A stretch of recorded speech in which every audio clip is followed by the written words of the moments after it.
Yeah, we left off on 150.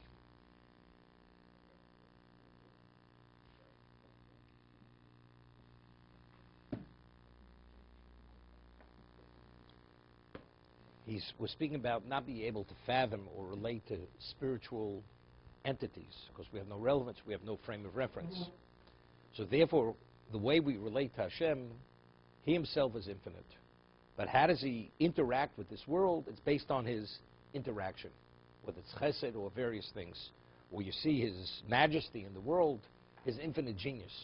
But what is He in terms of Himself? We have no idea what God is. We all know He's one. Anything which has to do with the spiritual realm,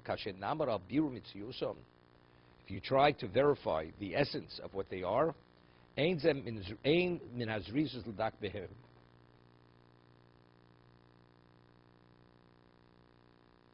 is a prop to seek their subtleties, meaning it's not considered something. He says it's not, it's improper, the word rezus. I mean, that's what it means. Rezus doesn't mean that. It means it's not considered you're falling short of applying yourself sufficiently. He's a mafsid sechlenu because just to the contrary, it distorts the reality. It distorts the mind.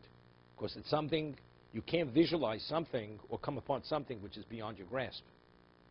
Zemi shetorach lahasek hashemesh mitzarora. V'nitzutza uzrichoso. He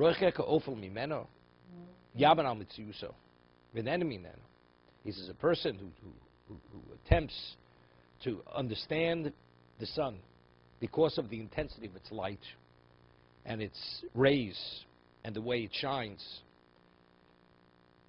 and the degree of darkness having no relevance to it, there, Yamano Mitsuso, you're able to come upon the intensity of the sun in terms of what the sun is. V'nenemi menem, meaning it's an entity which illuminates, which gives light. You see the sun. To what degree? So you have relevance to understand in terms of its heat, its rays, its light.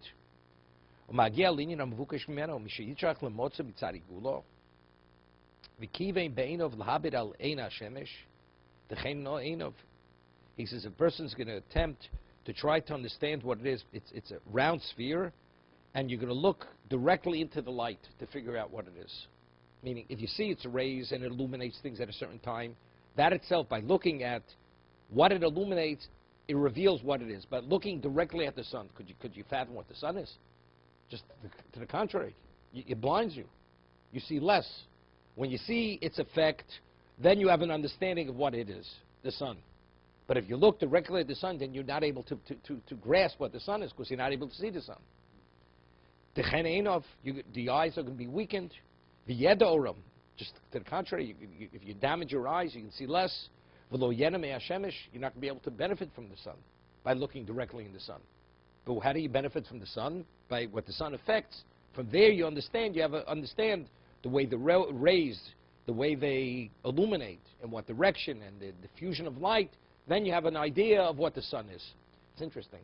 The Mishnah in Avodah Zorah, the famous story, the emperor says to, maybe it's from Shubha Chananya, another time he says, I'd like to meet your maker, to meet God. So he says, no problem. What do you tell the emperor? You can't, it's something he's not fathomable. No problem. We'll meet on top of the mountain high noon. They come to the top of the mountain high noon. He says, okay, you want to meet my maker? Look straight into the sun. Looks in the sun, he gets blinded. He says, I can't. He says, you want to see my maker? He says, this is one creation of my maker. You're not able to look at it. So you want to look at my maker, be able to see my maker. That was the end of the story. The same story. The emperor says to the Tana, he says, in your Torah it says that it's not possible to count to know the number of stars. He says, I know the number of stars. But you're going to contradict the emperor. He says he knows the number of stars. You tell me he doesn't know the number of stars. He says, not a problem. He says, could you tell me how many teeth you have in your mouth?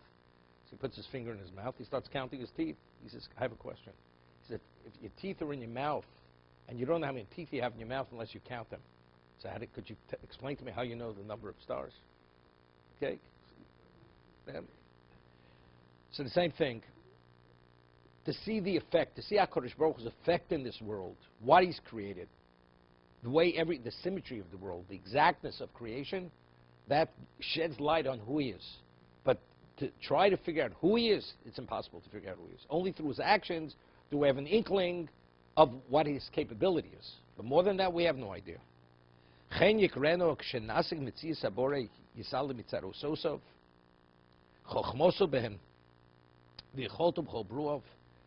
If we try, we grasp and we understand the essence of God from His signs, His wisdom, and His ability, the way He affects creation.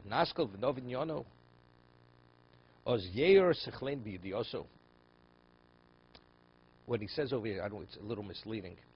It will happen when we grasp, we fathom the essence of our creator. See, Mitzius doesn't see. Mitzius can mean the essence. He says the existence of the creator.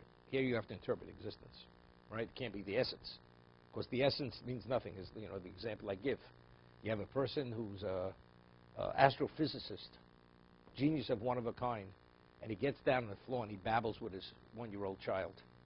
Does that in any way indicate what his level of intelligence is? So that HaKadosh Baruch Hu created this world for us, who are limited beings, does that shed any light and reveal and reflect on who He is? Doesn't say anything. He created a world to accommodate the objective of creation, which is we have to function and choose, make certain choices, and what's needed for that, He provided. But in terms of who He is, you have no idea who He is.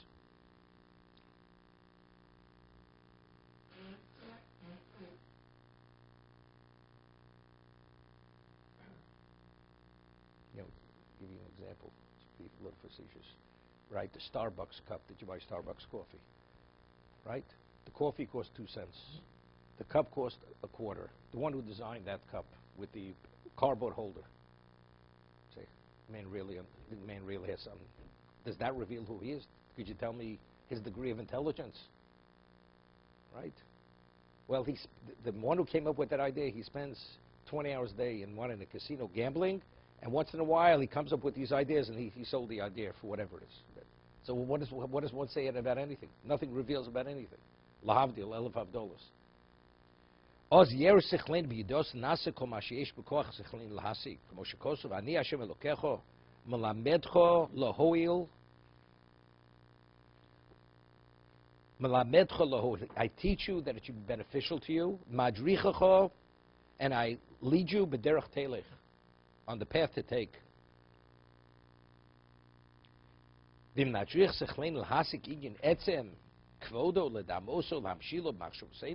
If we're trying to grasp the essence of His glory and to compare it to anything within our frame of mind, he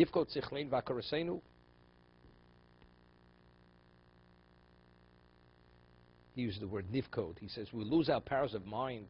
As we said before, you look directly in the sun, you see less. We say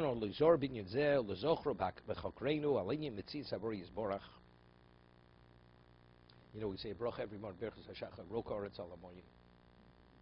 Right? What is Roka Oretz Alamoyim? Roka, He keeps the earth above the water. I mean, the ocean should inundate the whole existence.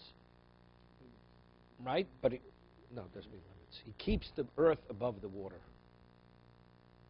So you'd say gravity, gravitational pull, tides, whatever you want to explain. But still, it's miraculous. Chas v'sholom, you have a tsunami, you have a tidal wave. What happens? It's all over. Right? It's over. So He keeps things in place. So if He's able to keep the power of the ocean in place, so what does that mean? What's His power? It tells you he has unlimited power, but to what degree? You have no idea. I remember the first time they sent up the Hubble telescope. So it came back, the picture. What came back? You remember what the picture was? You were a little bit of a scientist, no? Okay? 1 million miles of space dust. That's what came back. You know what that is? we can't even relate to what a million miles is. Of space dust. And it goes beyond that. So who's HaKadosh Baruch Hu? If you believe in a creator, so what is it? It's all meaningless. You know? We can't begin fathoming what it is.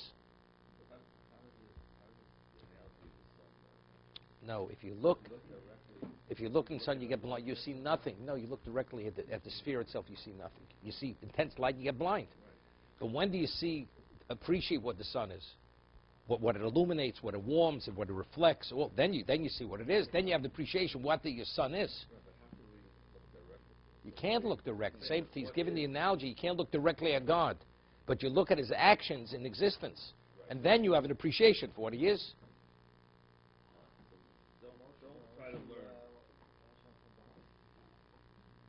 Even what he saw, it was a Mara Nevuah.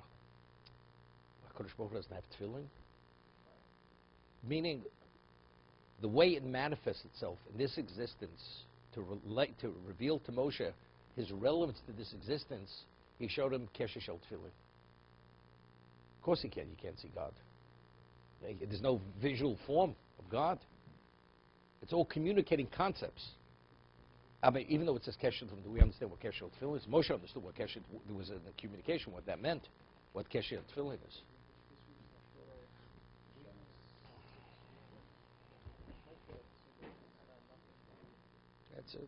That's an angel. That's angels.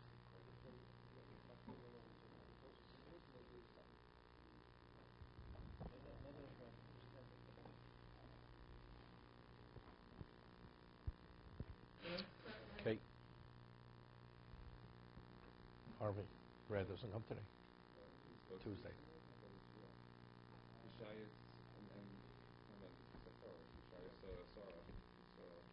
Okay, so he says. That's something else, but that's not the way a seraph looks. An angel doesn't have a physical, it's a spiritual being. It's only, again, Hashem saw Moshe as Ish Milchama. Right? In his Mara Nevuah, does he have a body? He saw him as a warrior. Or he saw him as an elder. He did see a vision. But that vision, again, that's like seeing the world. That's looking at creation. That's what it means. Why would I assume that what Yeshaya saw was not real? No. Meaning or accurate? It was accurate. It was accurate. It's a symbolism representing what the Soraf is. But what that represents in the spiritual realm, again, it's a spiritual being. A spiritual being has no form. That's why only Yeshaya. No, again, it's a whole discussion. We'll discuss it. Okay, we left off on